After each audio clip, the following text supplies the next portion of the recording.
Use your headphone.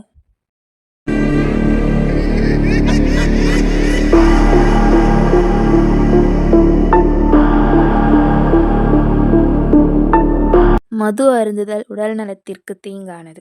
மது அருந்திவிட்டு வாகனம் ஓட்டாதீர். புகைப்பிடித்தல் புற்றுநோயை உருவாக்கும் மற்றும் உயிரை கொல்லும்.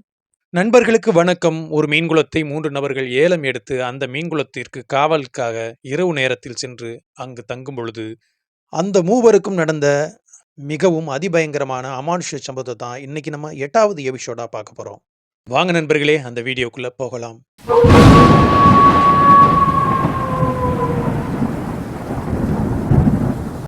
வணக்கம் நண்பர்களே, நான் உங்கள் சண்முக பிரபு. வெல்கம் டு மாய மர்மங்கள்.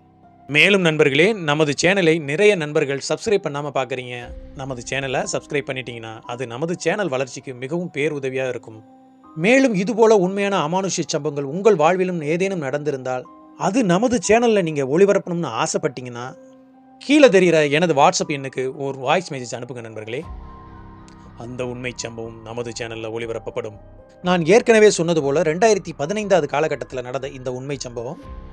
இந்த சம்பவம் யாருக்கு நடந்ததுன்னா, இந்த கதையை நமக்கு சொன்ன சரவணன் மற்றும் அவரோட சித்தப்பா பையனான சுரேஷ் மற்றும் அவரோட தூரத்து உறவினரான முருகேசன் என்கிறவருக்கு நடந்த இந்த உண்மை சம்பவம் 2015 காலகட்டத்தில் நடந்ததுங்க.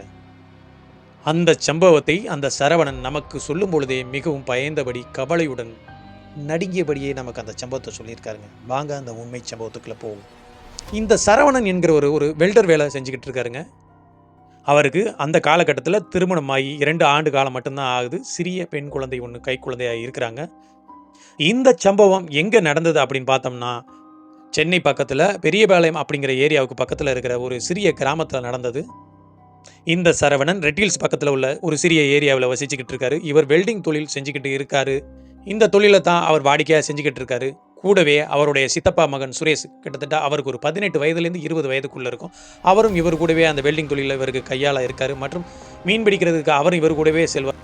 சரவணன் மற்றும் அவருடைய சித்தப்பா மகன் சுரேஷ் இருவருமே எங்கே போனாலுமே ஒன்றா சேர்ந்து போகிறது தான் அவங்களோட வழக்கம். மீன் விற்பதுக்கும் அதே மாதிரி 2 பேரும் தனித்தனியாக தங்க மீன் பிடிப்பாங்க. தனித்தனியாக விற்றுட்டு வர்றது வழக்கம். சந்தையில் கொண்டே விற்பாங்க. அப்படி இல்லைன்னா தெருவா போய் விற்றுட்டு வருவாங்க. இந்த சரவணன் மற்றும் சுரேஷ் இருவரும் மிகவும் கடுமையாக உழைக்கக்கூடியவங்க. அப்படி உழைச்சி கொஞ்சம் கொஞ்சமாக முன்னேறிக்கிட்டு இருக்காங்க. அந்த காலகட்டத்தில் அவருடைய தூரத்து உறவினரான முருகேஷ் அவருக்கு ஃபோன் பண்ணுறாருங்க. அவர் எதுக்காக ஃபோன் பண்ணுறாருனா, மாப்பிள்ளை இந்த மாதிரி நம்ம ஊருக்கு பக்கத்தில் ஒரு நல்ல மீன் குளம் ஒன்று ஏலத்துக்கு வருது. அந்த மீன் குளத்தை ஏலம் எடுத்து நம்ம அதில் மீன் விட்டு வளர்த்தோம்னா நமக்கு நல்ல லாபம் வரும். நாம் 3 பேருமே சேர்ந்து பண்ணுவோம். ஆனால் ரொம்ப குறைவான விலையில் வருது மாப்பிள்ளை. கிட்டத்தட்ட 6 மாதத்துலேருந்து 1 வருஷம் ஏலம் எடுத்தோம்னா நமக்கு நல்ல வருமானம் வரும். நான் குளத்தை பார்த்துக்கிறேன், நீங்கள் மீனை மட்டும் வாங்கி கொண்டாந்து விட்டுட்டு அந்த மீனை விற்று கொடுக்குறது மட்டும் உங்கள் வேலையை பாருங்கள் மாப்பிள்ளை. வந்து மீன் குளத்தை பாருங்கள் அப்படின்னு சொல்கிறாருங்க. இது நல்ல ஐடியா தான் அப்படிங்கிறதுனால தன்னோட தம்பி சுரேஷுக்கிட்டையும் இந்த ஐடியாவை சொல்கிறாரு. தன்னோட மனைவிக்கிட்டையும் இவர் இந்த ஐடியாவை சொல்லிட்டு, உன்னோட சித்தப்பா தூரத்து சித்தப்பாவான இந்த முருகேஷ் தான் எனக்கு ஃபோன் பண்ணி இந்த மாதிரி மீன் குளம் ஒன்று ஏலத்துக்கு வருது, வந்து எடுங்க அப்படின்னு சொல்லியிருக்காரு. நான் போவா அப்படின்னு தன்னோட மனைவிகிட்ட அவர் கேட்குறாருங்க. அவரும் சரியான குடிகாரராச்சே, அவர் சரியாக பார்த்துக்குவாருங்க அப்படின்னு ஒரு மனைவி யோசிக்கிறாங்க. இவங்களும் யோசிச்சுட்டு, அவர் குடிகாரர் தான், மற்றபடி வேறு எந்த பிரச்சனையும் இல்லை, அவர் நல்லபடியாக பார்த்துக்குவார், நீங்கள் போய் பாருங்கள், என்ன விஷயம்னு போய் பாருங்கள் அப்படின்னு சொல்லி அவரோட மனைவி அங்கே அனுப்புகிறாங்க. அதன்படியே ஒரு நாள் வேலையெல்லாம் முடித்து இவரும் சுரேஷும் தன்னோட முருகேஷ் சித்தப்பாவை பார்க்குறதுக்காக அந்த பெரியபாளையம் பக்கத்தில் இருக்க அந்த கிராமத்துக்கு போகிறாங்க. அதே கிராமத்தில் பக்கத்து கிராமத்தில் தாங்க இந்த சரவணன் பொண்ணு எடுத்துருக்காரு. அந்த கிராமத்துக்கும் இந்த கிராமத்துக்கும் கிட்டத்தட்ட ஒரு 1 கிலோமீட்டர் டிஸ்டன்ஸ் தான் இருக்கும். அந்த கிராமத்தின் நடுவில் வயல்வெளிக்கு மத்தியில் தான் அந்த அருமையான அழகான குளம் இருக்குதுங்க. அந்த குளத்தை சுற்றி நிறைய வயல்வெளிகள் மற்றும் பசுமை நிறைந்த காடுகளாக இருக்குது. அந்த ரம்மியமான சூழல் இவர்களுக்கு பிடித்து விடவே, சரி மாமா, இந்த குளத்தை நம்ம ஏலத்துக்கு எடுப்போம், வாங்க இந்த குளத்துடைய சொந்தக்காரரை போய் பார்ப்போம் அப்படின்னு சொல்லிட்டு கூப்பிட்டுட்டு போகிறாங்க. அந்த குளத்துக்கு பக்கத்தில் இருக்க இந்த சரவணனோட மாமனார் குடும்பத்தில், அந்த மாமனாரோட குடும்பம் அங்கு அவங்க இப்போதைக்கு வசிக்கலைங்க. பக்கத்தில் இருக்க ஒரு சிறிய நகரத்துக்கு போயிட்டாங்க. அதனால் தன்னோட மாமனார் வீட்டுக்கு எப்பொழுதாவது அந்த நகரத்துக்கு மட்டும் போவாங்க. தன்னோட மாமனார் ஊரில் திருவிழா நடக்கும்போது மற்றும் நல்லது கெட்டத்துக்கு மட்டும் தன்னோட மாமனார் ஊருக்காக தன்னோட மனைவி அழைச்சிக்கிட்டு போவாங்க. அதனால் இந்த சமயத்தில் தன்னோட மாமனார் வீட்டுக்கு போகாமல் தன்னோட சூரத்து சொந்தமான தனது மாமாவான முருகேசனை பார்த்துட்டு அந்த குளத்தையும் பார்த்துவிட்டு அந்த குளத்துக்கு சொந்தக்காரரை பார்த்து பேசுவதற்காக போகிறாங்க. அவர்கள் போகும்போதே அந்த குளத்தின் கரையில் ஒரு பெரிய ஆலமரம் அழகாக ரம்யமாக காட்சியளிக்கிறது. உடனே சரவணன் கேட்குறாரு, "எப்படி மாமா இந்த இடத்துல இப்படி ஒத்த ஆலமரம் அழகா அமைதியா காட்சி அளிக்குது?" அப்படின்னு சொல்லி கேட்கையில, "மாப்பிள இந்த ஆலமரம் ரொம்ப நாளா இருக்குது. இந்த ஆலமரம் ரொம்ப காலமா இருக்குது. இப்ப தான் இந்த குளம் கிட்டத்தட்ட இந்த குளம் வெட்டி 10, 15 வருஷம் தான் இருக்குது. இந்த குளத்துல நெறைய பேர் மீன் வளர்த்து விற்பனை செஞ்சிருக்காங்க. கிட்டத்தட்ட 4, 5 வருஷமா இதுல யாரும் மீன் வளர்க்கல. தண்ணி மட்டும் தெளிவா அப்படியே தேங்கிட்டு இருக்கு மாப்பிள. எனக்கு விவரம் தெரிஞ்சு நெறைய பேர் மீன் அதிக அளவுல வளர்த்து வித்துருக்காங்க. அதனால தான் உங்கள நான் கூப்பிட்டேன். நான் அந்த குளத்துக்கு சொந்தக்காரர்ட்ட ஏற்கனவே நான் பேசிட்டேன் மாப்பிள. 5 வருஷமா சும்மா தானே இருக்கு. நான் மீன் வளர்க்குறேன் அப்படின்னு சொல்லி நான் கேட்கும், "சரியா நீ எடுத்து வள. நான் என்ன சொல்லப் போறேன்?" அப்படின்னு சொல்லி அவர் சொல்லிட்டாரு மாப்பிள. "வாங்க மாப்பிள போவோம்" அப்படி. அந்த குளத்துக்கு சொந்தக்காரரும், "சிறிய தொகையை மட்டும் குடுங்க தம்பி. நீங்க நல்லபடியா மீன் வளர்த்து விற்பனை செய்யுங்க. விற்பனை செஞ்சதுக்கு அப்புறமா எனக்கு மீதி பணத்த குடுத்தா போதும். அதன்படி நீங்க அந்த குளத்த இன்னையிலேருந்து எடுத்துக்கோங்க" அப்படின்னு சொல்லி அவங்கள்ட்ட சொல்லிட்டாரு. மிகவும் சந்தோஷத்துல அந்த முருகேசன் மாமாவும் மற்றும் சுரேஷும் சந்தோஷத்துல திளைக்கிறாங்க.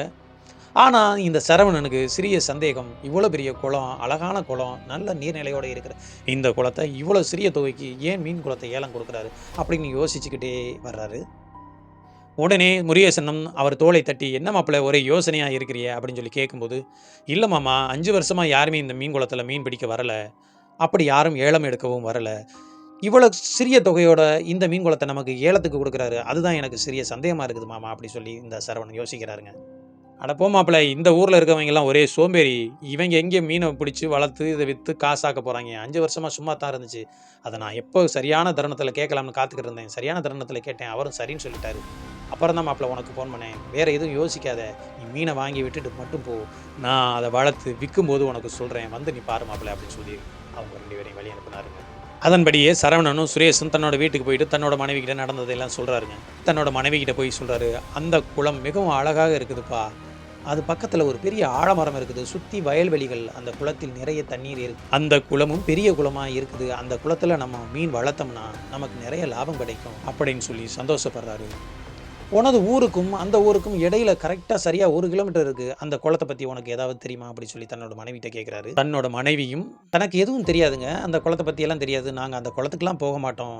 அந்த குளத்த பத்தி எனக்கு தெரியாது" அப்படின்னு தன்னோட மனைவி அவங்கள்ட்ட சொல்றாங்க. சரின்னு சொல்லிட்டு ஒரு 2, 3 நாட்கள் கடந்திருக்கும். சுரேஷ் மற்றும் தன்னோட மாமாவான முருகேசையும் கூட்டிக்கிட்டு ஒரு மீன் பண்ணைக்கு போயிட்டு, மீன் குஞ்சுகள வாங்கி அந்த குளத்துல விடுறாங்க. அந்த குளத்துல மீன விட்டு ஒரு 3, 4 மாத காலங்கள் ஆயிருக்கும். இடையில இவங்க 10 நாளைக்கு ஒரு தடவ, 15 நாளைக்கு ஒரு தடவ, வாரத்துக்கு ஒரு தடவ இந்த சரவணன், சுரேஷ் இருவரும் போய் தன்னோட மாமாவையும் கூட்டிக்கிட்டு அந்த இடத்த போய் மீன் குளத்த மீன் எப்படி வளருது அப்படின்னு போய் பார்த்துட்டு வர்றது வழக்கம்ங்க. அதே கிராமத்துல 1/2 கிலோமீட்டர் தள்ளி தான் முருகேசன் இருக்காரு. அவரு தினசரி போய் அந்த மீன்கள பார்த்துட்டு வர்றது அவரோட வழக்கம். அதன்படி இவருடைய மாமா இவருக்கு ஃபோன் பண்றாரு. ஒரு 3, 4 மாசம் கழிச்சு, "வாங்க மாப்பிள வந்து மீன் குளத்துல மீன பாருங்க. மீனெல்லாம் நல்லா வளர்ந்துருச்சு. இதற்கு மேல நம்ம இங்க காவலுக்கு யாராவது இருக்கணும். இல்லைன்னா இந்த மீன்கள இரவோடு இரவா யாராவது பிடிச்சிட்டு போவாங்க. வந்து பாருங்க மாப்பிள" அப்படின்னு சொல்லிட்டு போறாரு. அதன்படி இந்த சரவணனும், சுரேஷும் அந்த குளத்த போய் பார்க்குறாருங்க தன்னோட மாமாவையும் கூட்டிட்டு. அந்த குளத்த பார்க்கும்போது இவங்களுக்கு மிகவும் சந்தோஷம். மீன்கள் நல்லா வளர்ச்சி அடைந்து, முதிர்ச்சி அடைந்து போய் இருக்குது. உடனே மாமா, "இந்த ஆலமரத்துக்கு பக்கத்துல ஒரு குடிசை போட்டு இங்கேயே நம்ம தங்குவோம் மாமா நைட் நேரத்துல. இன்னும் ஒரு 2, 3 மாத காலங்கள் தங்கியிருந்தோம்னா, இந்த மீனெல்லாம் விற்பனைக்கு தயாராயிரும். அதுக்கப்புறம் நம்ம இங்க தங்க வேண்டியது வராது மாமா. நம்ம மீன பிடிச்சுக்கிட்டு போயிரலாம்" அப்படி சொல்றாரு. "சரி மாப்பிள, குடிசைக்கு வேண்டிய பொருள் எல்லாம் வாங்கிட்டு வாங்க" அப்படின்னு சொல்லி தன்னோட மாமா அனுப்புறாரு. சரவணனும், சுரேஷும் ரெட் ஹில்ஸ் பக்கத்துல வந்து, அதன்படி ஒரு குடிசைக்கு தேவையான அனைத்து ஓலை மற்றும் கம்புகள் எல்லாம் வாங்கிட்டு, ஒரு சின்ன மினி வேன்ல ஏத்திக்கிட்டு போறாருங்க. அதன்படியே முருகேசன் மாமா ஊருக்கு போய், அந்த முருகேசனையும் கூட்டிக்கிட்டு அந்த கிராமத்து வயல்வெளிகள் நெடுக அந்த சிறிய மினி வேன் போயிட்டு இருக்குங்க. அந்த முருகேசன் மாமாவுக்கு குழந்தைகள் கிடையாதுங்க. அவருக்கு ஒரு 45 வயது இருக்கும். அவரும் அவருடைய மனைவியும் அந்த கிராமத்தில் தனியா தான் இருக்கிறாங்க. குழந்தை இல்லாத காரணத்தினால மனது வேதனை அடைந்து தினசரி மது குடிக்கிற பழக்கமுடையவரா மாறிறாங்க. அவர் இரவு நேரத்துல மட்டும் தான் மது குடிக்கிறாரு. மற்றபடி பகல்ல குடிக்கிறது கிடையாது. பகல்ல சரியா வேலைக்கு செல்றாரு. இதனால அவர் மனைவிக்கும் அவருக்கும் எந்த பிரச்சனையுமே இருந்ததே கிடையாது. அவர்கள் நல்ல காதல் தம்பதிகளாக வாழ்ந்துகிட்டு இருந்தாங்க அதே ஊர்ல. இதன்படி அந்த மினி வேனும் அந்த கிராமத்தோட வயல்வெளிகள்ல அந்த வண்டி சாலையில போயிட்டு இருக்குங்க. அவங்க அந்த வண்டி சாலையில அந்த வயல்வெளியிலேருந்து அந்த குளத்துக்கு போயிட்டு இருக்கும்போது, இடது பக்கமா ஒரு சிறிய முனியன் கோவில் இருக்குது. அந்த கோயிலுக்கிட்ட போகும்போது வண்டியோட டயர் பஞ்சர் ஆகுது. அது மழைக்காலம் வேறு. மழை பெய்யுது. அந்த ரோடே சேரும் சகதியுமாக இருக்குது. உடனே அந்த பக்கத்து முனியன் கோயில்ல போயிட்டு சாமிய கும்பிட்டுட்டு, பக்கத்துல யாராவது பஞ்சர் போடுறவங்க இருக்காங்களா மாமான்னு முருகேசன்ட்ட கேட்குறாரு. உடனே முருகேசனும், "தனக்கு தெரிந்து இங்க யாரும் இல்ல மாப்பிள. உனது மாமனார் ஊர்ல ஒருத்தன் இருக்கிறான். அவனோட ஃபோன் நம்பர் எனக்கு தெரியாது. உன்னோட மச்சானுக்கு ஃபோன் பண்ணி கேளு. அவனுக்கு தெரியும்" அப்படின்னு சொல்றாரு. உடனே தன்னோட மச்சானுக்கு ஃபோன் பண்ணி, அந்த நபருக்கு ஃபோன் பண்ணி, இந்த மாதிரி வண்டி பஞ்சர் ஆகி போச்சு, இந்த இடத்துல நிற்கிது, வந்து பஞ்சர் போட்டு தாங்க அப்படின்னு சொல்லி அந்த நபர்கிட்ட சொல்கிறாரு. உடனே ஒரு அரை மணி நேரம் கழித்து ஒரு பைக்கில் அந்த பஞ்சர் போடுற நபரும் அங்கே வர்றாரு. மழை காலம்ல, அந்த காலத்தில் ரொம்ப சிரமப்பட்டு அந்த வண்டிக்கு பஞ்சரும் போடுறாருங்க. உடனே சரவணன்ட்ட அந்த நண்பர் பேசிக்கிட்டு இருக்காரு. தன்னோட ஊரை சேர்ந்த மாப்பிள்ளையாச்சே அப்படின்னு சொல்லி சகசமாக பேசிக்கிட்டு இருக்காரு.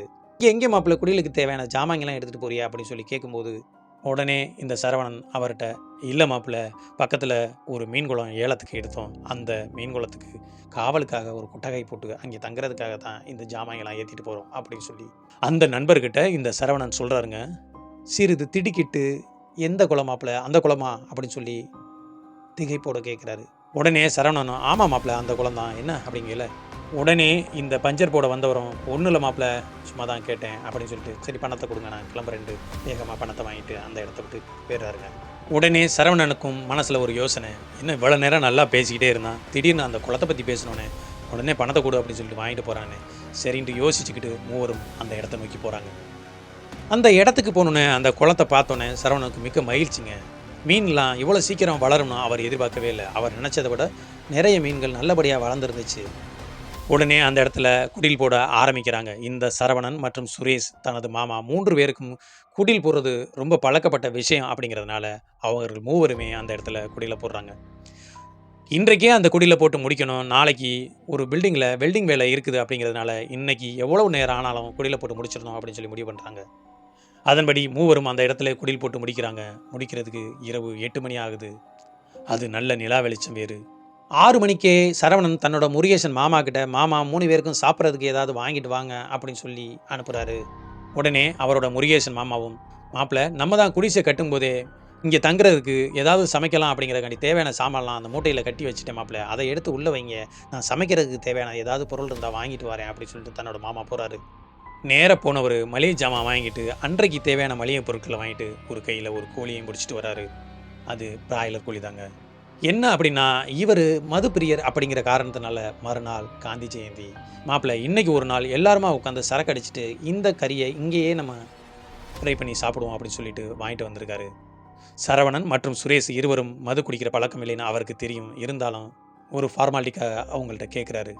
உடனே சரவணனும் அவரை முறைச்சி பார்த்துட்டு, என்ன மாமா தெரிஞ்சு தான் கேட்குறியா, நான் என்னைக்கு சாப்பிட்ருக்கேன், அவனும் சாப்பிட மாட்டான், நீ சாப்பிடு மாமா அப்படின்னு சொல்லிட்டு, இந்த கோழியை நம்ம எங்கே மாமா க்ளீன் பண்ணுறது, மணி இப்போவே 8 ஆச்சு, இப்போ எப்படி மாமா நம்ம க்ளீன் பண்ணி சமைச்சு சாப்பிட்டு எப்போ மாமா போகிறது வீட்டுக்கு அப்படின்னு சொல்ல, உடனே முருகேசனும், மாப்பிள்ளை இன்னைக்கு எதுக்கு போகிறீங்க, இரவு தங்கிட்டு காலையில் போகலாம், நைட் இங்கே சமைச்சு சாப்பிட்டு இந்த இடத்த பாருங்கள் எவ்வளோ அழகாக இருக்குது, நல்ல நிலா வெளிச்சம், சுற்றி வயல்வெளிகள், இது மாதிரி ஒரு இடம் இனிமே இரவு நேரத்தில் நமக்கு அமையாது, சரக்கடிக்கிறதுக்கும் அருமையான இடம் மாப்பிள்ளை, நம்ம இங்கேயே உட்காந்து சாப்பிட்லாம் அப்படின்னு சொல்லி தன்னோட மாப்பிள்ளை சரவணனை கட்டாயப்படுத்துகிறாருங்க. உடனே சரவணனும், இதற்கு மேலே நம்ம போகிறதுக்கும் வண்டியும் நம்ம எடுத்துகிட்டு வரல, இரவு நேரத்தில் நம்ம நடந்து போய் சேர்றதுக்கும் 10 மணி ஆகும், 10 மணிக்கு போய் நம்ம பஸ் பிடிச்சி போகிறதுக்கு 11 12 மணி ஆகும், நம்ம மாமா சொல்கிற மாதிரி இதே இடத்துல தங்கிட்டு காலையில் இல்லைண்ணே ஒரு 5 6 மணிக்கா கிளம்புனோம்னா நம்ம வீட்டுக்கு ஒரு 7 8 மணிக்கா போயிடலாம், நம்ம நாளைக்கு பார்க்க வேண்டிய வேலையை பார்த்துடலாம் அப்படின்னு சொல்லிட்டு சரின்னு சொல்லிட்டு அங்கு சமையலுக்கு தேவையான அனைத்து வேலைகளும் இருவரும் செய்ய ஆரம்பிக்கிறாங்க. அந்த குளம் பெரிய சதுரமான ஒரு பெரிய குளம் தாங்க. ஒரு மூலையில் மட்டும் பெரிய ஆலமரம் மற்றும் சுற்றியில் பொட்டல் வெளிகள் மட்டுமே. அந்த குளத்தை தாண்டி சுற்றியுமே வயல்வெளிகள், பசுமையான வயல்வெளிகள் அந்த இரவு நேரத்திலும் கண்கொள்ளா காட்சியாக ஜொலிக்குது. நான் அந்த இடத்துக்கு நேராக போய் பார்த்துருக்கேங்க. அந்த இடம் மிகவும் அருமையாக இருக்கும், பார்க்குறதுக்கு அவ்வளோ பிரமிப்பாக அழகாக இருக்கும். ஆனால் அழகு இருக்கிற இடத்துல தானாங்க மிகவும் ஆபத்தும் இருக்குது. அதே மாதிரி தாங்க அன்று இரவும் அவர்களுக்கு நடந்தது. உடனே சரவணன், நான் சமைக்கிற மாமா, நீ அந்த கோழியை க்ளீன் பண்ணிட்டு வா அப்படின்னு சொல்லிட்டு சுரேஷுக்கிட்ட, தனக்கு தேவையான உதவிகளை நீ செய்யடா, மாமா கோழியை க்ளீன் பண்ணிட்டு வரட்டும் அப்படின்னு சொல்லி அந்த மாமாவை அனுப்புகிறாரு. அந்த ஆலமரத்துக்கும் அவர்கள் போட்டிருக்கும் குடிலுக்கும் கிட்டத்தட்ட ஒரு 10-15 அடி டிஃப்ரெண்ட் தாங்க இருக்கும். அந்த குடில் வாசல்லேருந்து பார்த்தோம்னா ஆலமரத்துலேருந்து பார்த்தோம்னா அந்த குடிலோட வாசல் நல்லாவே தெரியும். அந்த குடில் போட்ட இடத்துல நிறைய மண் இருக்குது மாப்பிள்ளை, அதனால் நான் ஆலமரத்துக்கு கீழே போயிட்டு க்ளீன் பண்ணிட்டு வரேன் அப்படின்னு சொல்லி அவர் கத்தியை வாங்கிட்டு அந்த ஆலமரத்தை நோக்கி நடக்கிறாரு. இந்த சரவணனுக்கு இது சரியாக படலை. ஏன்னா இந்த சரவணனும் முனியனை வணங்குபவர். முனியனை வீட்டில் ஒரு சாமி சிலை வைத்து வணங்கி கொண்டிருக்காரு. வேணாம் மாமா, அந்த ஆலமரத்துக்கெலாம் நீ போக வேணாம், இங்கேயே க்ளீன் பண்ணுன்னு சொல்லும்போது, வேணாம் மாப்பிள்ளை, அந்த இடத்துல க்ளீனாக இருக்குது, நான் அங்கேயே போய் க்ளீன் பண்ணிட்டு வரேன்னு இவர் சொல் பேச்சை கேட்காம அந்த இடத்துக்கு போகிறாரு. இவரும் நேர அந்த ஆலமரத்துக்கு அருகில போயிட்டு அந்த கோழியோட கழுத்தை லாவகமாக பிடிச்சிட்டு ஒரு காலில் காலை மிதிச்சுக்கிட்டு ஒரு காலில் ரெக்கையை மிதிச்சுக்கிட்டு அந்த கோழியோட கழுத்தை அறுக்க ஆரம்பிக்கிறாரு. அந்த கோழியோட கழுத்தை அறுத்த அடுத்த நிமிடம் மரத்திலிருந்து சல சல சலன்னு ஒரு சத்தம் கீழே யாரோ குதிக்கிற மாதிரி கேட்குது. இந்த முருகேசனுக்கோ எந்த அமானுஷ்யத்தின் மேலையும் பேய் பிசாசு மேலையும் எப்பொழுதுமே நம்பிக்கை வந்தது கிடையாது. அந்த நேரத்தில் இவர் சற்று திடுக்கிறாரு. யாருடா இந்த நேரத்தில் மேலே இருந்து குதிக்கிறது அப்படின்னு திரும்பி பார்க்குறாரு. அங்கே இவருக்கு எந்த உருவமும் தென்படவே இல்லை. சலசலன்னு மேலேருந்து நல்லா சத்தம் கேட்டுச்சு. கீழே யாரோ குதிச்ச மாதிரி இருக்குது. இந்த ஏரியாவில் குரங்கும் கிடையாது, இப்படி சத்தம் கேட்குது அப்படின்னு யோசிச்சுக்கிட்டே அந்த கோழியை மறுபடியும் கழுத்தை அறுக்கிறாரு. அவர் அறுத்த கோழி ஒரு பிராய்லர் கோழி தாங்க. இருந்தாலும் கை மற்றும் இறக்கையை அடிக்கும். இவர் காலில் ஏற்கனவே இரண்டையும் மிதித்து காலில் வைத்திருந்த காரணத்தினால் அது சிறிது கூட அசையவே இல்லை. இருந்தாலும் அசைவு தன் காலுக்கு தென்படுமே, இந்த கோழி என்ன அசைவு தென்படவே இல்லை என்று தனது இரு கால்களையும் எடுக்கிறாரு. எடுத்த ஒரே வினாடி அந்த கோழி அப்படியே அந்த குளத்திற்குள் பறந்து போய் ஒரு ஓரத்தில் போய் தடார்னு விழுகுதுங்க. திட்டிக்கிட்ட இந்த முருகேசன், ஐயோ மாப்பிள்ள கோழி பறக்குது அப்படின்னு சொல்லி கத்துறாரு. உடனே வேகமாக சென்ற சுரேஷ் அந்த கோழியை பிடிக்க போறாரு. உடனே சரவணனும், சுரேஷ் ஒரு நிமிஷம் இரு, நான் வந்து எடுக்கிறேன்டா அப்படின்னு சொல்லி சுரேஷை தடுக்கிறாருங்க.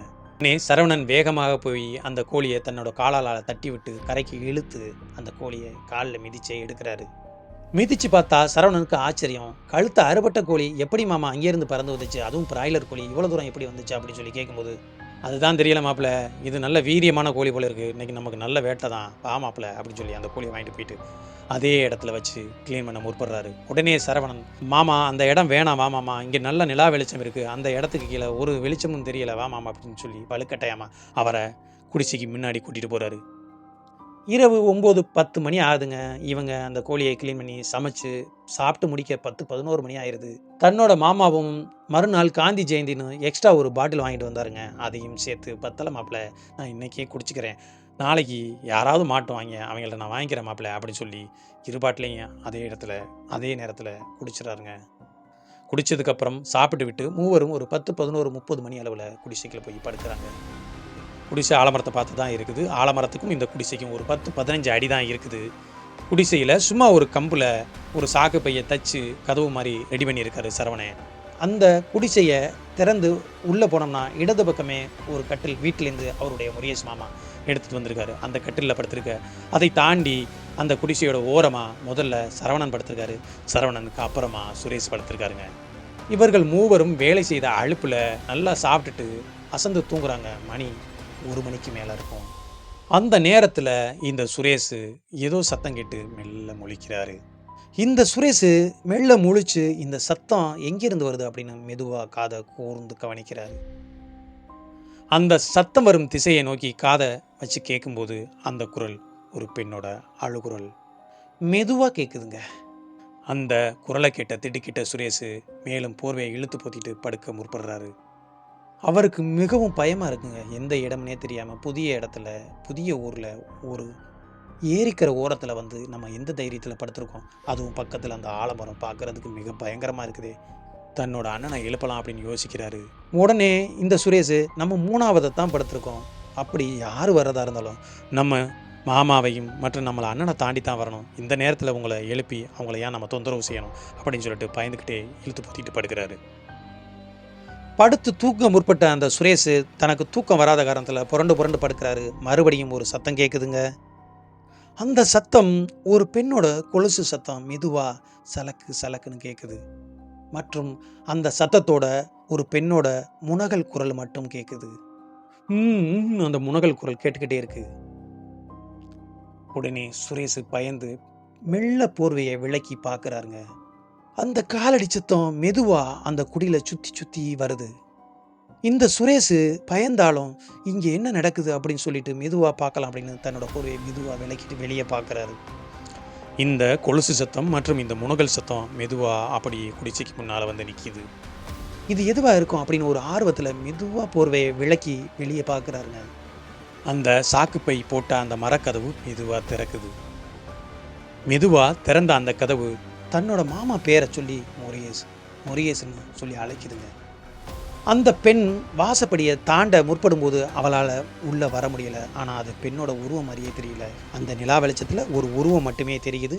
அது கால் கொலுசை வச்சு அந்த குரலை வச்சு அது பெண்ணாக இருக்கும் அப்படின்னு இந்த சுரேஷ் நினச்சிக்கிட்டே பயந்துக்கிட்டு நடுங்கிட்டு அந்த இடத்துல படுத்துக்கிட்டு இருக்காரு. அதற்கு மேலே அந்த பெண்ணோட உருவம் உள்ளே வர முடியாத காரணத்தினால வெளியில் நின்று ஆக்ரோஷமாக கத்துதுங்க. ஆக்ரோஷமாக மாமாவோட பேரை சொல்லி கத்துது.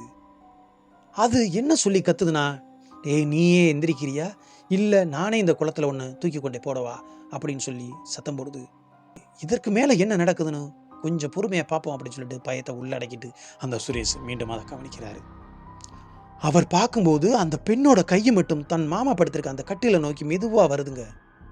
இதற்கு மேலே தாங்காத சுரேஷ் ஐயா முனியா அப்படின்னு சொல்லி கத்தி கூப்பாடு போடவே அனைவரும் எழுந்துடுறாங்க. சட்டன அந்த உருவம் தன் கையை எடுத்துக்கிட்டு அந்த இடத்துல இருந்து அப்படியே மறைஞ்சு போயிடுது. உடனே தன்னோட மாமா முருகேசன் எழுந்தவர் ஏன்டா இப்படி கத்துற, தூக்கத்தை கெடுக்கிற அப்படின்னு சொல்லிட்டு போதையில் இருந்த காலத்தினால அப்படியே படுத்துறாரு. உடனே சரவணனும் வேகமாக எந்திரிச்சு என்னடாச்சு என்னடா தம்பி அப்படின்னு சொல்லி கேட்க, உடனே சுரேஷும் தன்னோட அண்ணன் சரவணன்ட்ட நடந்த அனைத்து விஷயத்தையும் ஒன்று விடாமல் சொல்ல, உடனே சரவணன் யோசிச்சுக்கிட்டு அதெல்லாம் ஒன்றும் இருக்காதுடா தம்பி, அதான் நான் இருக்கனே, ஒன்றும் இருக்காது, அந்த முனியை பார்த்துக்குவாரு, நீ படு அப்படின்னு சொல்லி அவரை சமாதானப்படுத்தி படுக்க சொல்கிறாரு. என்னென்ன சொல்கிற, இந்த காட்சியை நான் பார்த்துருக்கேன், இந்த நேரத்தில் என்ன தூங்க சொல்றியா, இதற்கு மேலே என்னால் தூங்க முடியாது, நம்ம 2 பேருமே இப்போதே கிளம்பி போயிடுவோம் அப்படின்னு சொல்லி கேட்க, என்னடா சொல்கிற, இந்த நேரத்தில் மாமாவை இந்த நிலமையில விட்டுட்டு எப்போ நம்ம போகிறது, மாமாவையும் கூட்டிகிட்டு தாண்டா போடுறாந்தா, நான் இருக்கையில் உனக்கு என்னடா பையன், பேசாமல் இருற, நான் பார்த்துக்கிறேன் அப்படின்னு சொல்லி சரவணன் அவருக்கு தைரியம் சொல்ல, சரின்னு சுரேஷும் சரி நம்ம 2 பேருமே தூங்க வேணாம், உட்காந்து பேசிகிட்டே இருப்போம் அப்படின்னு சொல்லிட்டு அப்பொழுதே தான் 2 மணி ஆயிடுச்சுங்க. சரி 4:30 வரைக்கும் அப்படியே பேசிக்கிட்டு இருக்காங்க. அதற்கப்புறம் அவர்களுக்கு எந்த ஒரு அமானுஷமும் நடக்கலை. விடிய காலம் 4:30 ஆகுது. தன்னோட மாமாவை எழுப்பி வா மாமா நான் வேலைக்கு போகணும் அப்படின்னு சொல்லி அவரையும் எழுப்பி 5 மணி வாக்கில் எழுந்து குடியில் சாத்திட்டு கிளம்புறாங்க. கிளம்பும்போது சரவணனும் யோசிக்கிறாரு, தனக்கு கனவு மாதிரி வந்தது இவனுக்கு நிஜமாகவே நடந்திருக்குது, இதை சொன்னோம்னா சுரேஷ் பயந்துருவார், இன்றைக்கு ராத்திரி அந்த குடியில் நம்ம யாருமே படுக்க வேணாம், படுத்திருந்தா 3 பேரும் சேர்ந்து படுக்கும்போது மட்டும் படுப்போம் அப்படின்னு நினச்சிக்கிட்டு இந்த முருகேசன் மாமாவுக்கிட்டையும் இந்த சரவணன் சொல்கிறாரு, மாமா நாங்கள் 2 நாளாகும் வர்றதுக்கு, நாங்கள் வர முடியாது, நீனும் அங்கே போய் காவலுக்கு படுக்க வேணாம் மாமா, அங்கே போய் யார் மாமா மீனை பிடிக்க போகிறா, அப்படியே பிடிச்சாலும் எவ்வளோ மாமா பிடிச்சிட போகிறாங்க, வேணாம் மாமா நீ படுக்காதேன்னு அவர்கிட்ட எவ்வளோ சொல்கிறாரு. உடனே தன்னோட மாமாவும் ஏன் மாப்பிள்ள அப்படி சொல்கிற அப்படின்னு சொல்லி கேட்கும்போது, இல்லை மாமா தனக்கு கனவு சரியில்லை அந்த இடத்துல அப்படின்னு சொல்லி தன்னோட மாமா கிட்ட அவர் எவ்வளோ எடுத்து கூறியும், இந்த முருகேசனுக்கு தான் பேய் பிசாசு மேலெல்லாம் எந்த அமானுஷத்து மேலெல்லாம் நம்பிக்கை இல்லையே, இந்த காலத்துலேயும் இப்படி ஏமாந்துக்கிட்டு இருக்கிய மாப்பிள்ள, நான் போய் பார்த்துக்கிறேன் மாப்பிள்ள, நீங்கள் தைரியமாக வேலையை பாருங்கள், நீங்கள் நேரம் கிடைக்கும் போது மட்டும் வாங்க அப்படின்னு சொல்லி அவர்களை அனுப்பிவிடுறாரு. சரவணனும் எவ்வளோதோ சொல்லி பார்க்குறாரு, தன்னோட முருகேசன் மாமா கேட்கல, சரி அவர் பெரிய மனுஷன் அவருக்கு எதுவும் நடக்காது அப்படின்னு சொல்லிட்டு இந்த சரவணனும் அங்கிருந்து கிளம்பி தன்னோட வீட்டுக்கு வந்துட்டு அன்றைய வேலையில் அவர் ஈடுபடுறாரு. ஒரு 2 நாள் போயிருக்குங்க. அவருடைய அத்தை ஃபோன் பண்ணி, சரவணா வேமா ஹாஸ்பிட்டலுக்கு வாப்பா, உங்கள் மாமாவுக்கு உடம்பு ரொம்ப சரியில்லை அப்படின்னு சொல்லி ஃபோன் பண்ணுறாங்க. இவரும் தன்னோட தம்பி சுரேஷை கூட்டிகிட்டு நேர பக்கத்தில் இருக்க ஒரு சிறிய மருத்துவமனையில் தான் சேர்த்துருக்காங்க. அந்த மருத்துவமனைக்கு போகிறாங்க. இந்த முருகேசன் கண்ணு 2 மூலியும் மேலே போய் அப்படியே மூர்ச்சையாகி படுத்த படுக்கையாக இருக்கார். அந்த ஹாஸ்பிட்டலில் ஒழுங்காக ட்ரீட்மெண்ட் நடக்கலை. உடனே சரவணன் சுதாரிச்சு கொண்டு, நீங்கள் வேகமாக என்னோட மாமாவை டிஸ்சார்ஜ் பண்ணுங்கள், நான் வேறு பெரிய ஆஸ்பத்திரிக்கு கூட்டிகிட்டு போகிறேன்னு சொல்லிட்டு அவசரமாக ஒரு ஆம்புலன்ஸை ஏற்பாடு பண்ணி பக்கத்தில் உள்ள ஒரு பெரிய ஹாஸ்பிட்டலில் கொண்டு போய் சேர்க்குறாருங்க. அங்கு போய் அவருக்கு ட்ரீட்மெண்ட்லாம் நடக்கும்போது அவர் உடம்புல ஒரு சிறிய முன்னேற்றம் மட்டும் ஏற்படுது. இருந்தாலும் அந்த பயந்த உணர்வோடு தாங்க அவர் இருந்துக்கிட்டே இருக்காரு. உடனே டாக்டர் என்ன நடந்துச்சு அப்படின்னு சொல்லி டாக்டர் உங்கள்கிட்ட சொல்லும்போது, உடனே சரவணனும் அவரை பார்த்து கேட்குறாங்க, எனது மாமாவுக்கு என்ன ஆச்சு அப்படின்னு சொல்லி கேட்கும்போது, ஒன்றும் இல்லைங்க, இவருக்கு ஒரு சிறிய அட்டாக் வந்திருக்கு, இவர் எதையோ பார்த்து பயந்துருக்காரு, அதனால் சிறிய மைல்டான அட்டாக் வந்திருக்கு, வேறு ஒன்றும் பயப்படுறதுக்கு ஒன்றும் இல்லை அப்படின்னு சொல்லும்போது அவருடைய மாமாவோட மனைவி ஒன்று கட்டி அழுகிறாங்க. உடனே சரவணன் இந்த சுரேஷும் தன்னோட அத்தையை சமாதானம் செஞ்சுட்டு, அதெல்லாம் ஒன்றும் இல்லத்தை நல்லா இருப்பார் அப்படின்னு சொல்லி அவங்கள சமாதானப்படுத்துகிறாங்க. உடனே சமாதானப்படுத்தி அவங்க அத்தையை, நீ போயிட்டு குளிச்சுட்டு இரவு வாத்தை நாங்கள் அது வரையும் பார்த்துக்குறோம் அப்படின்னு சொல்லி தன்னோட அத்தையை தன்னோட தம்பியை வண்டியில் கூட்டிகிட்டு போக சொல்லிட்டு அன்றைக்கு பகல் முழுக்க தன்னோட மாமா கிட்ட சரவணன் தாங்க இருக்கார். சரவணன் அந்த மாமா கிட்ட மெதுவாக பேச்சு கொடுத்து கேட்குறாருங்க, மாமா உனக்கு என்ன தான் நடந்துச்சு, நீ எதையும் பார்த்து பயந்தியா, என்ன நடந்துச்சு அப்படின்னு சொல்லு மாமா அப்படின்னு சொல்லி கேட்கையில், ஆமாம் மாப்பிள்ள, நான் பேய் பிசாசு எந்த அமானுஷத்தையும் நம்பாமல் தான் இது நாள் வரைக்கும் இருந்தேன். அந்த 2 நாளைக்கு முன்னாடி அந்த சம்பவம் என்னை அப்படியே மாற்றிருச்சு மாப்பிள்ள அப்படின்னு சொல்லி கலங்கி போய் அவர்கிட்ட பேசுகிறாரு. அப்படி என்னதான் அந்த இரவில் நடந்துச்சுன்னு தன்னோட மாமா சரவணன்ட்ட அப்படியே சொல்கிறாருங்க. மறுபடியும் அன்று இரவு ஒரு கோட்ரு சாப்பிட்டுட்டு நீங்கள் போனதுக்கப்புறம் அந்த குடிசையில் போய் படுக்கலாம் அப்படின்னு சொல்லிட்டு நான் நேராக போனேன் மாப்பிள்ள. அந்த இடம் எனக்கு ரொம்ப பிடிச்சிருந்துச்சு மாப்பிள்ள. என் மனைவியும் எவ்வளோ சொல்லி பார்த்தா நான் கேட்கல. அவள் சாப்பாடு கட்டி கொடுக்க கருவாட்டு குழம்பு வச்சுருந்தா அதை எடுத்துகிட்டு போய் நான் சாப்பிட்டுட்டு நிம்மதியாக தான் மாப்பிள்ள தூங்கிட்டு இருந்தேன். அந்த நேரத்தில் எனக்கு ஒரு கனவு மாப்பிள்ள. ஒரு 18 வயசு இருக்கும். ஒரு இளம் பெண் அழகான உருவத்தில் காலில் கொலுசோட சலங்க சத்தத்தோட அப்படியே அந்த ஆலமரத்துலேருந்து மெதுவாக இறங்கி நேர வர்றா. ஆலமரத்துலேருந்து மேலே இருந்து இறங்கி வர்றா மாப்பிள்ள. எனக்கு இந்த கனவுலே தோணுது மாப்பிள்ள, இவ்வளோ அழகான பெண் அந்த ஆலமரத்துலேருந்து இறங்கி நம்ம குடிசைக்கு வர்றாளே அப்படி சொல்லி நான் அவளை பார்த்துக்கிட்டே இருக்கேன். நேராக வந்த அந்த பெண் தன்னோட குடிசைக்கு வந்துக்கிட்டு இருக்கா. நான் அந்த பெண்ணை பார்த்து சிறிதும் பயப்படவே இல்லை மாப்பிள்ள. ஒரு வயசு பெண் இந்த நேரத்தில் நம்மளோட குடிசைக்கு வர்றாளே அப்படின்னு சொல்லி யோசிச்சுக்கிட்டு நானும் போதையில் படுத்திருக்கேன். ஆனால் இது நடக்கிறது பூரா கனவு மாப்பிள்ள. ஆனால் எனக்கு அது கனவுன்னு தெரியல, நேரம் நடக்கிறது மாதிரியே எனக்கு தோணுச்சு. நேரே அந்த வாசல் அருகில் வந்த பெண் வாசப்படியில் காலை வச்சுக்கிட்டு என்னை பார்த்து முருகேசா அப்படின்னு சொல்லி சிரிக்குது.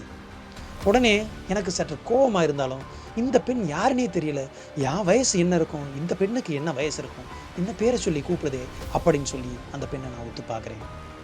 அந்த பெண்ணை நான் பார்த்து கேட்குறேன், யார்ப்பா நீ இந்த நேரத்தில் இங்கே வந்திருக்க அப்படின்னு சொல்லி நான் கேட்கும்போது, நான் இங்கே தான் இருக்கேன், நீங்கள் தான் என் இடத்துல இருக்கேன் அப்படின்னு சொல்லிட்டு அந்த பெண் சடார்னு உள்ளே வர, உள்ளே வந்த அந்த பெண் அப்படியே டோட்டலாக உருவமே மாறி கருப்பா கன்றாவியா பார்க்கறதுக்கு மிக கொடூரமாக இருக்குது. வந்த வேகத்தில் என்னோட நெஞ்சில் ஏறி உட்காருது. திடுக்கிட்டு முனியா அப்படின்னு சொல்லி கண்ணை மெலிச்சு பார்த்தா அந்த உருவம் அப்படியே என் நெஞ்சில் ஏறி உட்கார்ந்து என் கழுத்தை பிடிச்சி நெரிக்குது மாப்பிள்ள. அந்த உருவம் என்ன சொல்லுது அப்படின்னு பார்த்தா, நீனா இந்த குளத்துல விழுந்து சாகுறியா, இல்லை நான் உன் கழுத்தை கடிச்சு குதறி கொல்லவா, அது ரொம்ப கொடூரமாக இருக்கும், நீனா விழுந்து செத்துரு அப்படின்னு சொல்லி என்னை மிகவும் கட்டாயப்படுத்தி என்னோட கழுத்தை நெரிக்குது. இதில் பயந்து கத்தினா முனியன் பேரை சொல்லி கூப்பிட என்னால் முடியல மாப்பிள்ள. ஒரு கட்டத்தில் தடுமாறி திமிரி கிட்டத்தட்ட அரை மணி நேரத்துக்கு மேலே அந்த ஆன்மாவோட நான் போராடினேன் மாப்பிள்ள. இது நடந்தது உண்மை, சத்தியம் மாப்பிள்ள, யாரும் நம்ப மாட்டாங்க. இது நாள் வரைக்கும் நான் யார்கிட்டையும் சொல்லலை. நீ அன்னைக்கு அந்த மாதிரி ஒரு உருவத்தை கனவுல பார்த்தேன், அதனால் அந்த இடத்துக்கு போகாத மாமா அப்படின்னு சொன்னதுனால தான் நான் உனக்கிட்ட சொல்கிறேன் மாப்பிள்ள. இந்த விஷயத்தை வெளியில் யார்கிட்டையும் சொல்லிடாத மாப்பிள்ள, என் மானமே போயிடும், உனக்கிட்ட மட்டும் நான் சொல்கிறேன். நான் அந்த முனியன் பேரை சொல்லி மறுபடியும் கூப்பிட்ட உடனே அந்த ஆன்மா சட்டுன்னு விலகி வெளியில் போய் நின்று திரும்பி என்னை பார்க்குது. உனக்கு 3 நாள் டைம் கொடுக்குறேன், அதுக்குள்ளே நீ இந்த குளத்தில் விழுந்து சாகிற, அப்படி இல்லைன்னா உன்னோட சாவு மிகவும் கொடூரமாக இருக்கும், என்கிட்ட இருந்து நீ தப்பிக்கவே முடியாதுன்னு சொல்லிட்டு போயிடுச்சு மாப்பிள்ள. உடனே நான் அந்த நேரத்துலையும் தடுமாறி எழுந்து வேகமாக நான் வீட்டுக்கு ஓடியாந்துட்டேன் மாப்பிள்ள. வேகமாக ஓடி வந்து வீட்டு கதவை தட்டி தன்னோட மனைவியை எழுப்பி வீட்டுக்குள்ளே வந்து படுத்துட்டேன். தன்னோட மனைவியும் என்னையா போனேன், இந்த நேரத்தில் வேகமாக பதறிடிச்சு வந்திருக்க மாதிரி தெரியுது அப்படின்னு சொல்லி தன்னோட மனைவி திரும்ப கேட்க, தன்னோட மனைவிகிட்ட நடந்த அனைத்து விஷயத்தையும் சொல்லக்கூடாது அப்படின்னு மறைச்சிக்கிட்டேன். ஏன்னு பார்த்தோம்னா தன்னோட ஊர் முழுக்க தன்னை ஒரு சண்டியராகவும், தனக்கு பேய் பிசாசு இல்லை அப்படி எந்த ஆன்மாவுமே இல்லை அப்படின்னு நம்ம ஊருக்குள்ளே சொல்லிக்கிட்டு வந்தோம். தன்னோட மனைவிக்கிட்டையும் நம்ம அப்படி தான் சொல்லிக்கிட்டு இருக்கோம். இந்த நேரத்தில் இந்த ஒரு விஷயத்தை நம்ம சொன்னோம்னா தன்னோட மனைவியும் தன்னை கேவலமாக பார்த்து சிரிப்பாங்க அப்படின்னு சொல்லிட்டு தன்னோட மனைவிட்ட அந்த விஷயத்தை எதுவுமே சொல்லலைங்க. அன்று இரவு அப்படியே படுத்து தூங்குறாங்க. விடியற் காலை 4 மணி இருக்கும். கதவை யாரை தொட்டுற மாதிரி இருக்குது. இவர் பயந்துக்கிட்டு தன்னோட மனைவியை கதவை திறக்க சொல்கிறாரு. தன்னோட மனைவியும் தூக்க கலக்கத்தில், அங்கே யாரும் தட்டலை, எனக்கு எந்த சத்தமும் கேட்கல, நீ பேசாமல் படியா, போதையில் உளறிக்கிட்டே இருக்கிற அப்படின்னு சொல்லி படுத்துடுறாங்க. உடனே இவருக்கு வெளியில் தட்டுற சத்தம் நல்லா கேட்குதுங்க. அதனால் மெதுவாக அந்த கதவை ஓரம் போகிறாரு. எனக்கு பிரம்மையாக கேட்குதா இல்லை நம்ம போதையில் இருக்கிறதுனால அந்த சத்தம் கேட்குதா அப்படின்னு சொல்லிட்டு அந்த கதவு ஓரத்தில் வச்சு காதை வச்சு கேட்குறாரு. நல்லாவே கேட்குதுங்க அந்த தட்டுற சத்தம். டம்முன்னு யாரோ கதவை தட்டுறாங்க. இங்கிருந்தே அவர் மறுபடியும் கேட்குறாரு, யாருங்க அப்படி சொல்லி கேட்கும்போது வெளியிலேருந்து எந்த ஒரு பதிலும் வரலை, தட்டுற சத்தம் மட்டும் கேட்குது. சரி, அப்படி யாராக தான் இருக்கும் அப்படின்னு சொல்லிட்டு நம்ம தான் வீட்டில் இருக்கமே அப்படின்னு சொல்லிட்டு மெதுவாக கதவை திறந்து பார்க்குறாரு. அங்கு இவர் கண்ட காட்சியை இவரால் மறுபடியும் மறக்கவே முடியாது. இவர் என்ன பார்க்குறாருன்னா, அதே பெண்ணோட உருவம் அதே இடத்துல, பெண்ணோட உருவமாக இல்லை. அவர் வீட்டுக்குள்ளே வரும்போது, அந்த குடிசைக்குள்ள வரும்போது பார்த்த அந்த கரிய உருவம் அங்கே நின்று இவரை பார்த்து சிரிச்சபடியே இருக்குது. அது அவரை பார்த்து மறுபடியும் செய்ய கட்டுதுங்க. 2 நாள் தான் உனக்கு டயம் அப்படின்னு சொல்லுதுங்க. இவர் அந்த வினாடி ஐயோன்னு கத்திக்கிட்டு நெஞ்சில் கையை வச்சவர் தான் அந்த இடத்துல அப்படியே சரிய தன்னோட மனைவி வேகமாக எழுந்து தன்னோட சொந்தக்காரங்கெல்லாம் கூட்டிக்கிட்டு வேகமாக ஹாஸ்பிட்டலில் கொண்டாந்து சேர்த்தாங்க. அப்படின்னா நடந்த அனைத்து விஷயத்தையும் சரவணன்ட்ட ஒன்று விடாமல் சொல்கிறாருங்க. மாமாவை 2 நாளில் டிஸ்சார்ஜ் பண்ணிவிட்டு, சரவணனும் இதுதான் உனக்கு நடந்துச்சா மாமா, நான் எவ்வளோதோ சொன்னேன் நீ கேட்கலையே அப்படின்னு சொல்லிட்டு பக்கத்தில் இருக்க ஒரு குறி சொல்பவர்கிட்ட கூட்டிகிட்டு போய் தன்னோட மாமாவை காட்டுறாருங்க. அவரும் தன்னோட மாமாவுக்கு எந்த பிரச்சனையும் இல்லை அப்படின்னு சொல்லி விபூதியை பூசிட்டு இனிமேல் அந்த ஆன்மா வராது அப்படின்னு சொல்லி அவரை அனுப்பி விட்றாரு. சரின்னு சொல்லிட்டு தன்னோட மாமா வீட்டில் கொண்டாந்து அவரை விட்டுட்டு தன்னோட அத்தைக்கிட்ட தெளிவாக சரவணன் சொல்லிட்டு போகிறாரு. அத்தை இனிமே அந்த குளத்துக்கு போக வேணாம், நான் அந்த குளத்தோட ஓனர்கிட்ட பேசிட்டேன், நான் பார்த்துக்கிறேன் அப்படின்னு சொல்லிட்டாரு. அதனால் நீங்கள் மாமாவை அனுப்ப வேணாம், உடம்பு சரியில்லாத காரணத்தில் அவங்க வீட்டிலே இருக்கட்டும், எங்கனாலையும் வர முடியாது, நீங்கள் மாமாவை பத்திரமா பார்த்துங்க அப்படின்னு சொல்லிட்டு என்னோட தம்பி சுரேஷையும் கூட்டிகிட்டு தன்னோட வீட்டுக்கு வேகமாக சரவணன் போய் சேராருங்க. போய் சேர்ந்து ஒரு வார காலம் இருக்கும். அவங்க அத்தை வீட்டிலேருந்து ஒரு ஃபோன் வருதுங்க. அந்த ஃபோன் என்னென்னா, தன்னோட மாமா தங்களை விட்டு பிரிஞ்சு போயிட்டார் அப்படின்னு சொல்லி ஒரு தகவல் வருது. உடனே சரவணன், அவருடைய மனைவி மற்றும் தம்பி சுரேஷ் எல்லாரும் வேகமாக போய் அந்த வீட்டில் போய் பார்க்குறாங்க. அவருடைய மாமா இறந்து படுத்த படுக்கையாக இருக்கிறாரு. தன்னோட அத்தைக்கிட்ட வேகமாக போய் என்ன நடந்துச்சு அத்தை அப்படின்னு சொல்லி கேட்கும்போது, வேறு ஹாஸ்பிட்டலுக்கு வந்து நீ அந்த மந்திரிக்கிட்ட கூட்டிகிட்டு போயிட்டு வந்து ஒரு வாரம் நல்லா தான் இருந்தார் தம்பி, திடீர்னு அன்னைக்கு இரவு நடந்தது மாதிரியே வெளியில் பாத்ரூம் போயிருப்பார் போல இருக்கு, கதவை திறந்த மேனிக்கு ஐயோன்னு கத்திட்டு கீழே சரிஞ்சார், அப்பொழுதே அவர் உயிர் போயிடுச்சு தம்பி அப்படின்னு சொல்லி தலையில் அடிச்சுக்கிட்டு கத்துறாங்க. உடனே தன்னோட மாமாவை நல்லடக்கம் செஞ்சுட்டு அங்கிருந்து தன்னோட வீட்டுக்கு சரவணன் மிக கனத்த இதயத்தோட தன்னோட தம்பி தன்னோட மனைவி கூட வந்து சேராரு. இந்த சம்பவம் நடந்து 1 மாத காலம் போயிருக்கும். தன்னோட மாமியார் ஊரில் திருவிழா, அதனால் தன்னோட மாமியார் நாங்களும் ஊருக்கு போகிறோம், நாங்கள் போய் 2 நாளுக்கு அப்புறம் நீங்களும் வந்து சேர்ந்துருங்க அப்படின்னு சொல்லிட்டு பிள்ளையும் கூட்டிகிட்டு நேராக வந்துருங்க, தம்பியும் கூட்டிகிட்டு வந்துருங்க அப்படின்னு சொல்லிட்டு ஃபோன் பண்ணுறாங்க. இந்த சம்பவம் நடந்த அந்த கிராமத்துக்கு பக்கத்தில் இருக்க தன்னோட மாமனார் ஊர் திருவிழாவுக்கு சரவணன் போகிறாரு. நேராக தன்னோட மாமனார் கிராமத்துக்கு போன உடனே ஏற்கனவே அந்த கிராமத்துலேருந்து தானாங்க இவங்க வண்டி பஞ்சர் ஆகும்போது வண்டிக்கு பஞ்சர் போட வந்திருந்தார் ஒரு நண்பர். அவரை நேராக போய் பார்க்குறாங்க. உடனே அவரை பார்த்து இங்கு நடந்த விஷயத்த அனைத்தையுமே சொல்கிறாரு. இந்த மாதிரி நடந்துச்சு மாப்பிள்ள, நீங்கள் கூட வண்டி பஞ்சர் போட வந்துட்டு ஒரு நிமிஷம் அந்த குளமா அப்படின்னு சொல்லி திகைச்சு போய் நடந்த, ஏதாவது உனக்கு தெரியுமா மாப்பிள்ள சொல்லு அப்படின்னு சொல்லி கேட்கும்போது, ஆமாம் மாப்பிள்ள, தன்னோட கிராமத்தை சேர்ந்த ஒரு 18 வயசு பொண்ணு தன்னோட கிராமத்தை சேர்ந்த ஒரு பையனை ரொம்ப உயிருக்குயிராக காதலிச்சிச்சு. அந்த பையன் அவளை ஏமாத்தின காரணத்தினால அந்த ஆலமரத்தில் தான் மாப்பிள்ள போய் தூக்கு மாட்டிக்கிச்சு. நாங்கள் 2 நாளைக்கு அப்புறம் தான் போய் பார்த்தோம். அதற்கப்புறம் இந்த கிராமத்தில் நிறைய அமானுஷ்ய சம்பவங்கள்லாம் நிறைய நடக்க ஆரம்பிச்சு மாப்பிள்ள. எனக்கு கூட அந்த மாதிரி நிறைய அமானுஷ்ய சம்பவம் நடந்துச்சு மாப்பிள்ள. உனக்கே தெரியும் மாப்பிள்ள, இரவு நேரத்தில் தான் கவர்மெண்ட்டோட அந்த ஃப்ரீ கரண்ட் வரும். அதனால் மோட்டர் போடுறதுக்காண்டி அந்த பள்ளிக்கூடத்தை தாண்டி போகும்போது ஒரு பெண் அழுகுரல் கேட்டுக்கிட்டே இருக்கும். ஒவ்வொரு நாளும் ஒவ்வொருவரும் அவரோட வயலுக்கு தண்ணியை பாய்ச்சறதுக்காக போகும்போது நிறைய நாய்கள் குலைப்பதும் ஒரு இடத்தை பார்த்து இந்த மாதிரி அழுகுரல் சத்தம் கேட்பதுமா ஒரே அமானுஷ்ய சித்தமாக இருந்த காரணத்தினால கிராமத்தில் இருக்க அனைவரும் ஒன்று கூடி ஒரு நம்பூதிரியை பார்த்து இது என்ன விஷயம் அப்படி சொல்லி கேட்கும்போது, அந்த நம்பூதிரி தாங்க எங்களுக்கு எல்லாத்தையும் சொன்னார். அந்த பெண்ணோட ஆன்மா இந்த கிராமத்தையே சுற்றி சுற்றி வருது அப்படின்னு சொல்லி, இதற்கு ஒரு பெரிய பூஜை பண்ணணும், அப்போ தான் அந்த ஆன்மா சாந்தி அடையும் அப்படின்னு சொல்லி தன்னோட கிராமத்தில் இருக்க அனைவருமே ஒன்று சேர்ந்து கொஞ்சம் கொஞ்சமாக பணம் சேர்த்து வசூல் பண்ணி அந்த நம்பூதிரியிட்ட கொடுத்து ஒரு இரவு நேரத்தில் ஒரு 10-15 ஆட்களோட அதே கிராமத்தில் அந்த பள்ளிக்கூடத்து பக்கத்தில் பூஜை பண்ணி இந்த பெண் எங்கே இறந்தாலோ அந்த ஆலமரத்தை சுற்றி ஒரு கட்டு போடுற மாதிரி சில பூஜைகள்லாம் பண்ணார் மாப்பிள்ள. அதற்கப்புறம் தான் மாப்பிள்ள நம்ம கிராமம் அமைதியாச்சு. உடனே சரவணனும் கோபம் அடைந்து, ஏண்டா நீ எல்லாம் மனுஷனா, இந்த விஷயத்தை அன்னைக்கே சொல்லியிருந்தீன்னா ஒரு உயிர் போயிருக்காதே அப்படின்னு சொல்லி அவர் திட்ட. உடனே அவரும் என்ன மாப்பிள்ள என்ன நடந்துச்சா, எல்லாரும் நினச்சிக்கிட்டு இருக்காங்கடா என்னோட மாமா மாரடைக்குள்ளே இறந்தாரு அப்படின்னு. இல்லைடா, அந்த பெண்ணோட ஆன்மா தான்டா என்னோட மாமாவை கொன்றுச்சு அப்படின்னு சொல்லிட்டு வருத்தப்பட்டு அந்த இடத்த விட்டு போகிறாரு. இந்த உண்மையான அமானுஷ்ய சம்பவத்தை நமக்கு கூறிய அந்த சரவணனுக்கு ஒரு நன்றியை நம்ம சொல்லிட்டு, மேலும் நண்பர்களே இந்த வீடியோ உங்களுக்கு பிடிச்சிருந்துச்சுன்னா சப்ஸ்கிரைப் பண்ணிவிட்டு உங்களோட நண்பருக்கும் ஷேர் பண்ணுங்கள். மேலும் இதுபோல் உங்கள் வாழ்விலும் ஏதேனும் ஒரு உண்மை அமானுஷ்ய சம்பவங்கள் நடந்திருந்தா அது நமது சேனலில் ஒளிபரப்பணும் நீங்கள் ஆசைப்பட்டீங்கன்னா கீழே தெரிகிற எனது வாட்ஸ்அப் எண்ணுக்கு ஒரு வாய்ஸ் மெசேஜ் அனுப்புங்க நண்பர்களே. அந்த உண்மை சம்பவம் நமது சேனலில் ஒளிபரப்பப்படும். நன்றி, வணக்கம். நான் உங்கள் சண்முக பிரபு.